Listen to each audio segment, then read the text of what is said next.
Imagine the stillness of the night, the dim glow of a bedside lamp casting eerie shadows on the walls. You get up, take a few steps, and in an instant, darkness. The next thing you know, you're gasping for air, heart pounding, pain searing through your skull, and then you see something impossible, a ghostly figure standing before you. This wasn't just any vision, it was someone long gone. In 1967, Elvis Presley experienced something so chilling, so unexplainable, that it left him shaken to his core. But what if I told you that night was just the beginning? A moment that set off a chain of eerie and devastating events, ones that may have sealed his fate. Stay with me as we uncover the chilling truth. It was a quiet night in Bel Air, Los Angeles. The air was still, the city lights flickered in the distance, and inside a luxurious home, Elvis Presley lay asleep, unaware that in mere moments his world was about to shift in a way he never expected. He was in town filming Clambake, another Hollywood production in his already legendary career. But on this particular night, something was different. Something unsettling was about to happen, something that would leave him disoriented, shaken, and questioning the very nature of reality itself. At some point in the dead of night, Elvis stirred from his sleep. Perhaps it was instinct, an uneasy feeling, or simply the need to make his way to the bathroom. Barefoot, half awake, he moved through the dimly lit room, his vision still clouded with sleep. Then in a split second, disaster struck. His foot tangled in a TV cord, yanking it sharply. Before he could catch himself, he was falling, his body hurtling toward the hard porcelain surface of the bathtub. And then, impact, a sickening thud. The room fell silent. Elvis lay motionless on the cold floor, unconscious, his head throbbing from the brutal hit.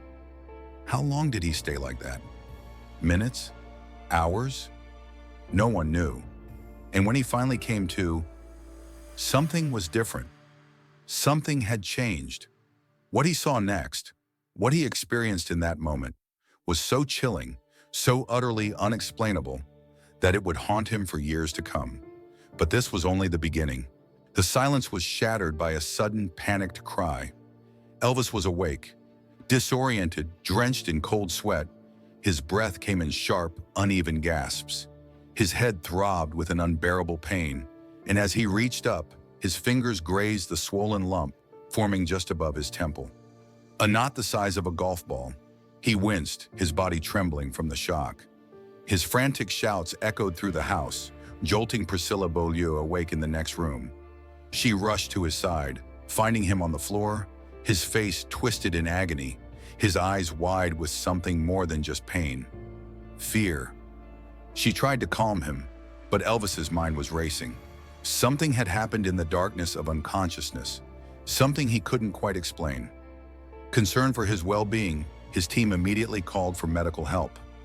By morning, doctors arrived with a portable X-ray machine, carefully examining the injury that had left the king of rock and roll in such distress. They scanned his skull, searching for fractures, but found none. Despite this, Elvis was not himself. His demeanor had changed. He was unusually quiet, withdrawn. His usual charm and effortless confidence seemed replaced with something else entirely. A sense of unease. Those around him could tell that he had seen something that had left him deeply unsettled. But when he finally spoke about it, no one was prepared for what he had to say. Elvis later confided in a close circle, his voice low, his expression unreadable.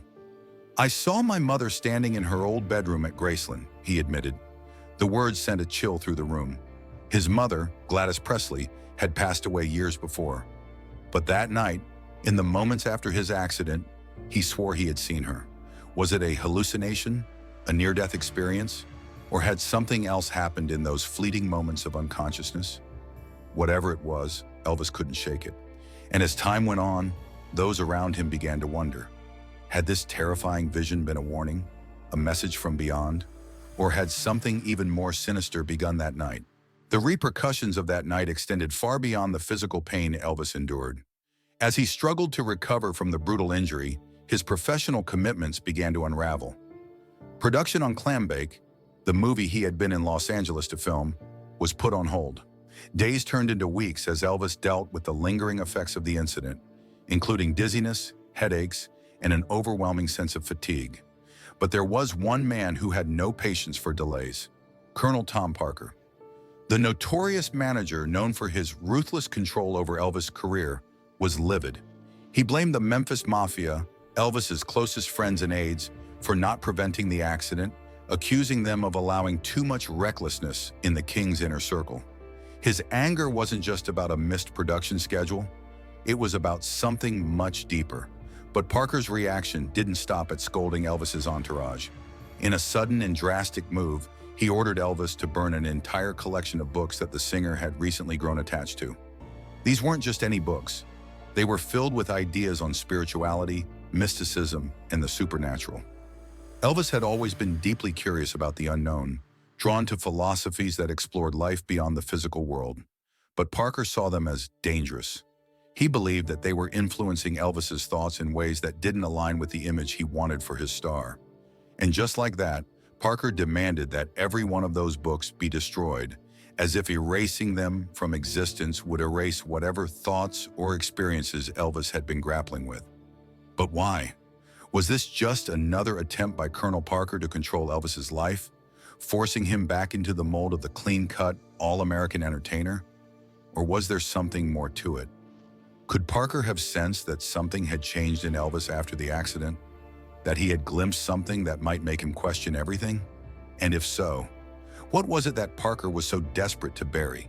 Years after Elvis's untimely passing, Dr. Forrest Tennant, a respected physician, made a startling revelation that could change everything we thought we knew about the King's tragic decline. What if that fateful night in 1967 had set off a slow, irreversible chain reaction inside Elvis' body? One that would ultimately lead to his death? According to Tennant, the brutal impact of Elvis' head against the porcelain bathtub may have done more than just knock him unconscious. It may have dislodged brain tissue, sending microscopic fragments into his bloodstream. This, he theorized, triggered a rare immune disorder known as hypogammaglobulinemia, where the body begins attacking itself, mistaking the foreign matter for a dangerous invader. Over time, this could have silently wreaked havoc on Elvis's health, leading to chronic pain, dizziness, and a host of ailments that no one at the time could properly diagnose. The years following the accident saw a steady and devastating decline in Elvis' well-being. By 1973, the king of rock and roll was no longer the same vibrant performer the world had idolized. He was rushed to the hospital after developing severe jaundice, slipping into what doctors described as a semi-coma. His body was failing him in ways that no one could fully explain. Bleeding ulcers, hepatitis, constant infections, and excruciating pain plagued him daily. He suffered from vertigo so intense that simple movements became disorienting, his eyesight deteriorated, and his body grew weaker by the year. Fans saw glimpses of his suffering through his later performances. His once powerful presence dimmed, his energy drained, yet he pushed forward, refusing to show the true extent of his agony. Then on August 16, 1977, tragedy struck. Elvis Presley, the man who had once electrified audiences with his voice and charisma, was found collapsed in front of his toilet at Graceland, his body frozen in a rigid position, as if he had lost control in his final moments. His death was officially attributed to heart failure, but what if the real cause had begun a decade earlier?